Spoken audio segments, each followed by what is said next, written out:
Hello students, welcome to the Singhania education.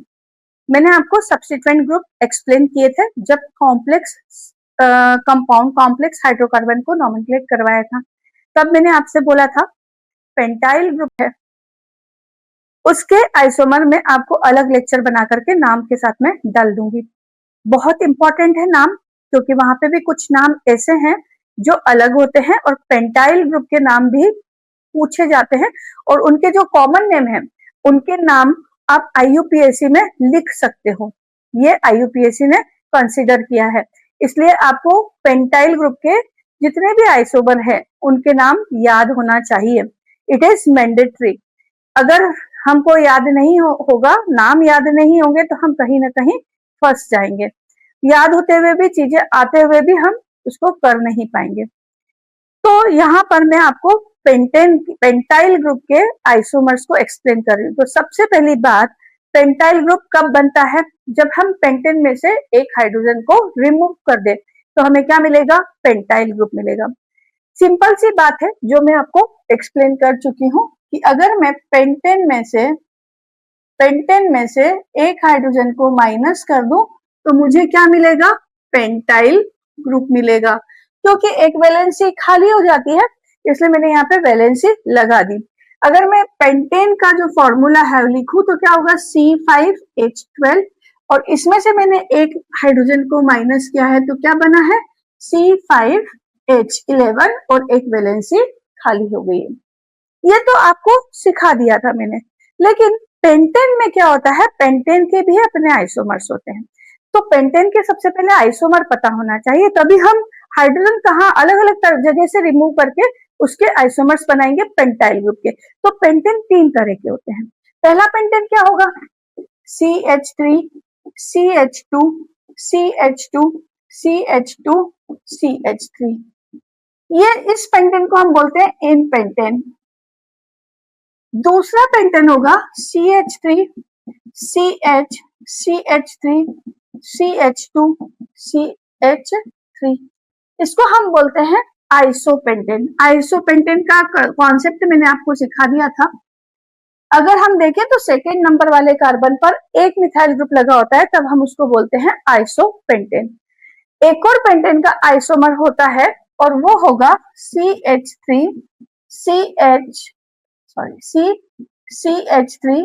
CH3 इसको हम बोलेंगे नियोपेंटेन। अब इसको नियोपेंटेन क्यों बोला ये बात समझा देती हूँ। इधर से सेकेंड नंबर पे जाएंगे तो दो मिथाइल ग्रुप लगे हुए हैं इसलिए हम इसको बोलते हैं नियोपेंटेन। अगर ग्रुप होगा तो हम ग्रुप में से जहां से वैलेंसी खाली है उसके अपोजिट डायरेक्शन में जाकर देखेंगे और आपको क्या दिखेगा? अपोजिट डायरेक्शन में जाने के बाद में सेकेंड नंबर के कार्बन पर दो मिथाइल ग्रुप है तो वो कहलाएगा नियो। अब ये पेंटेन है तो नियो पेंटेन कहलाएगा। हेक्सेन होगा तो नियो हेक्सेन कहलाएगा। हेप्टेन होगा तो नियो हेप्टेन कहलाएगा। क्योंकि ब्यूटेन में तो नियो हो ही नहीं सकता, क्योंकि हम यहाँ पे दो कार्बन लगा देंगे तो भी इधर फिर बच नहीं रही चेन। तो यहाँ पे ये बात ध्यान रखना है कि वहां पे नियो नहीं होता, नियो पेंटेन स्टार्ट होता है पेंटेन के केस से। तो यहाँ पर हमारे पास में पेंटेन तीन मिले हैं। तीनों पेंटेन में से हम हाइड्रोजन जब रिप्लेस करने जाएंगे तो यहाँ पे भी हमको अलग अलग तरह के कार्बन है, जहां से हम हाइड्रोजन को अलग अलग पोजीशन से रिप्लेस करेंगे तो अलग अलग ग्रुप मिलेंगे। तो सबसे पहला केस में नियोपेंटेन का ले लेती हूँ, क्योंकि नियोपेंटेन में एक ही कार्बन है जिसमें से हम हाइड्रोजन हटाएंगे तो आपको क्या मिलेगा? पेंटाइल ग्रुप मिलेगा, नियोपेंटाइल ग्रुप मिलेगा। और किसी भी कार्बन से हम हटाएं हमें सेम ग्रुप मिलेगा, नियोपेंटाइल ग्रुप मिलेगा। क्योंकि यहाँ पे जो तीनों मिथाइल ग्रुप है ये सेम है, तीनों मिथाइल ग्रुप एक कार्बन से अटैच्ड है। तो इधर मैं यहां से निकालूं और मैं यहां से निकालूं या मैं यहां से निकालूं या मैं यहां से निकालूं एक हाइड्रोजन को, हर केस में हमको एक ही चीज मिलना है और वो क्या मिलेगी? CH3 CH3 CH2 CH2 valency खाली हो गई। अब इस वैलेंसी खाली होने वाले कार्बन से आप अपोजिट डायरेक्शन में जाओ। अपोजिट डायरेक्शन में जाने के बाद फर्स्ट और सेकंड नंबर के कार्बन पर दो मिथाइल ग्रुप लगे हुए हैं इसलिए इसका नाम है नियोपेंटाइल। पेंटाइल। बात ध्यान रखना है, ये कॉमन नाम है, मैं कॉमन नाम को ही एक्सप्लेन कर रही हूँ, उसी के लिए मैं ये लेक्चर बना रही हूँ, क्योंकि आईयूपीएससी का नॉमेनक्लेट करना तो मैंने आपको सिखा दिया है, तो जब ये लगा रहेगा वहां पे तो आप खुद ही नॉमेनक्लेट कर लोगे। तो ये एक हमारा आइसोमर हो गया नियोपेंटाइल, इससे एक ही आइसोमर बनेगा, इसलिए यहाँ पे नियोपेंटाइल को मैंने पहले एक्सप्लेन कर दिया ताकि मैं बोर्ड पे जगह हो जाए आपको बाकी सारी चीजें एक्सप्लेन कर पाऊं। अब हम जाते हैं दूसरे, ये एन पेंटेन और आइसोपेंटेन से कितने आइसोमर्स बनेंगे और कैसे बनेंगे ये एक्सप्लेन करती हूँ। तो मैं पहले एन पेंटेन का केस लूंगी, फिर ये लूंगी, तो मैं इतना क्लियर कर देती हूँ ताकि ये पूरा ढंग से समझा सकूं। तो बच्चों एक बात ध्यान से समझोगे, ये है एन पेंटेन। इस एन पेंटेन में आप ध्यान से देखो, मैंने आपको कार्बन देखना सिखा दिए हैं। ये है 1 डिग्री कार्बन। 1 डिग्री कार्बन उस कार्बन को बोलते हैं जो केवल एक कार्बन से जुड़ा होता है। ये है 2 डिग्री कार्बन, ये भी है 2 डिग्री कार्बन, ये भी है 2 डिग्री कार्बन, और ये है 1 डिग्री कार्बन। क्योंकि ये CH3 ग्रुप CH2 से जुड़ा हुआ है, ये 1 डिग्री कार्बन है। ये CH3 ग्रुप CH2 से जुड़ा है, तो ये भी 1 डिग्री कार्बन है, परंतु ये दोनों 1 डिग्री कार्बन सेम है, एक जैसे है, बिल्कुल एक जैसे, क्योंकि ये भी CH2 से जुड़ा हुआ है, ये भी CH2 से जुड़ा हुआ है। भले ही वो डिफरेंट CH2 से जुड़ा हो, लेकिन ये CH2 से ही जुड़ा हुआ है, इसलिए ये दोनों सेम है। यहां से मैं रिप्लेस करूं, यहां से मैं हटाऊं, यहां से रिमूव करूं या यहां से रिमूव करूं, दोनों केस में मुझे एक ही पेंटाइल ग्रुप मिलेगा, जिसको हम क्या बोलेंगे, CH3 CH2 CH2 CH2 CH2 valency खाली हो गई, इसको हम बोलेंगे N pentyl. N pentyl, N pentyl से मिला है, और ये भी नॉर्मल चेन है, सीधी चेन है, इसलिए हमने इसको नाम दिया है एन पेंटाइल। वाई एल लगा के ये दर्शा दिया है कि ये सब्स्टिट्यूएंट ग्रुप है, ये था एल्केन। अगर मैं यहां से अब इन कार्बन एटम की बात करते हैं, ये भी सेकेंड डिग्री, ये भी सेकेंड डिग्री, ये भी सेकेंड डिग्री, ये और ये सेकेंड डिग्री और ये सेकेंड डिग्री, दोनों कार्बन एक जैसे हैं। क्यों? क्योंकि ये कार्बन CH2 CH3 से जुड़ा हुआ है और एक CH2 से जुड़ा हुआ है, क्योंकि सेकेंडरी है तो दो कार्बन से जुड़ा हुआ है। ये वाला जो कार्बन है ये भी एक CH3 और एक CH2 से जुड़ा हुआ है, तो इनके जो साइड के ग्रुप्स है, साइड के जो कार्बन है वो बिल्कुल सेम है। ये CH3 CH2 है, यहाँ पे ये भी CH3 CH2 है, इसलिए ये दोनों कार्बन क्या है, बिल्कुल सेम है। यहां से मैं हाइड्रोजन को रिमूव करूं या यहां से रिमूव करूं, in both the case you will get same substituent group. तो इसलिए यहां से हमको कौन सा सब्स्टिट्यूएंट ग्रुप मिलेगा, CH3 CH CH2 CH2 CH3।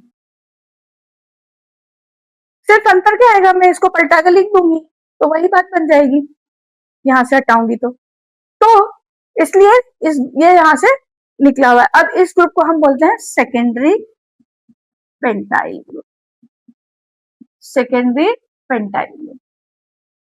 अब अगली बात आती है, ये कार्बन यहां से हम अगर वैलेंसी को खाली करेंगे तो हमको तीसरा आइसोमर मिलेगा। तीसरा आइसोमर क्या होगा, CH3 CH2 CH CH2 CH3। ये भी बेटा सेकेंडरी पेंटाइल ग्रुप है, सेकेंडरी पेंटाइल ग्रुप है। इन दोनों ग्रुप में डिफरेंस है, तो अब आप बोलोगे कि मैम डिफरेंस कैसे करेंगे, तो अगर मैं इसको नंबरिंग करूं तो 1 2 3 4 5, इसको नंबरिंग करूं तो 1 2 3 3 पे आएगा, तो हम इसको बोलेंगे 2 पेंटाइल, 2 सेकेंडरी पेंटाइल, और इसको बोलेंगे 3 सेकेंडरी पेंटाइल। हालांकि एक और डिफरेंस है, वो डिफरेंस क्योंकि मैंने आपको स्टीरियोआइसोमेरिज्म नहीं पढ़ाई है तो मैं अभी एक्सप्लेन नहीं कर रही हूँ, जब मैं वो पढ़ाऊंगी तब वहां पे ये डिफरेंस एक्सप्लेन कर दूंगी, वहां पे मैं मुझे याद आता है कि मुझे क्या एक्सप्लेन करना है आपको, तो मैं वहां पे एक्सप्लेन कर दूंगी। इस तरह से एन पेंटाइल से हमको 3 तरह के आइसोमर्स मिल गए, एन पेंटाइल से 3 तरह के, मतलब एन पेंटेन से हमको 3 तरह के पेंटाइल ग्रुप मिल गए।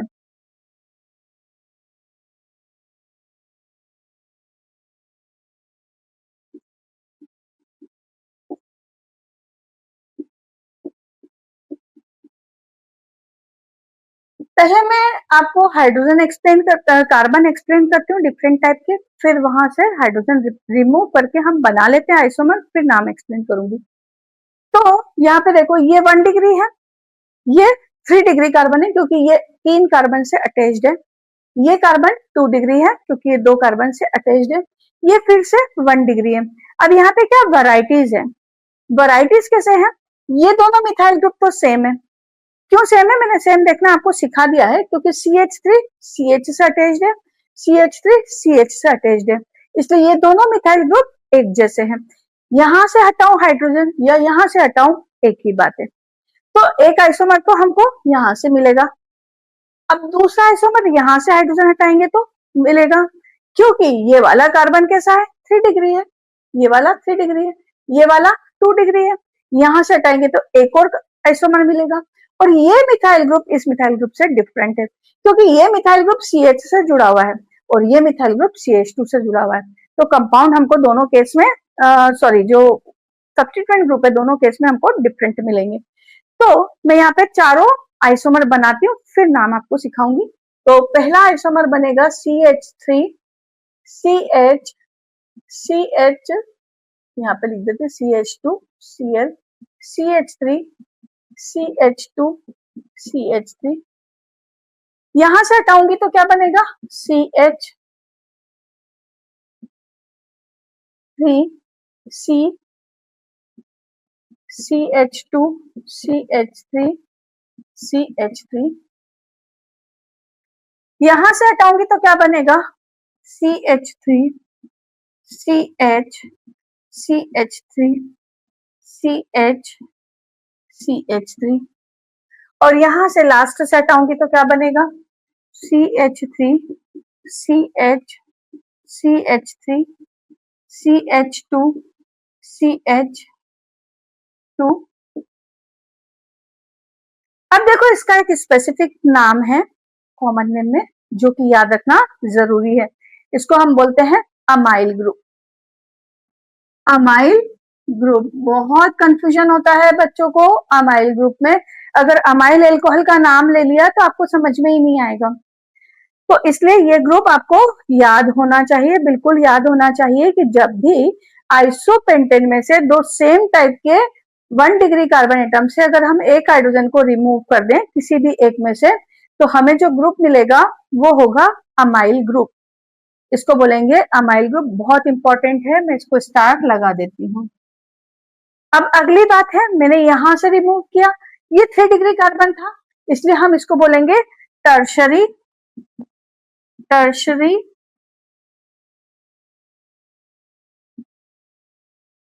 Pentyl group, tertiary pentyl group. अब हम आते हैं नीचे, ये देखो यहाँ पे सेकंड नंबर पर मिथाइल ग्रुप लगा है, मतलब है तो आइसो, यहां से अपोजिट जाना है या जाने की बात नहीं है, ये है आइसो। आइसो ग्रुप ऐसे ही देखा जाता है सेकंड नंबर वाले कार्बन पे मिथाइल ग्रुप हो एक, तो ये आइसो है। एक और बात, ये सेकेंडरी भी है, तो इसको हम क्या बोलेंगे secondary iso pentyl group, secondary iso iso pentyl group. अब देखो ये वाला भी आइसो है, कहां से निकला हुआ है हाइड्रोजन इधर से निकला हुआ है, ये भी आइसो है लेकिन ये क्या है 1 डिग्री है, तो 1 डिग्री के साथ में लिखने की जरूरत नहीं है, सेकेंड डिग्री को 1 डिग्री से डिफरेंशिएट करना था तो इसको हमने सेकेंडरी आइसोपेंटाइल लिख दिया, इसको हम क्या लिखेंगे आइसोपेंटाइल ग्रुप, आइसोपेंटाइल ग्रुप।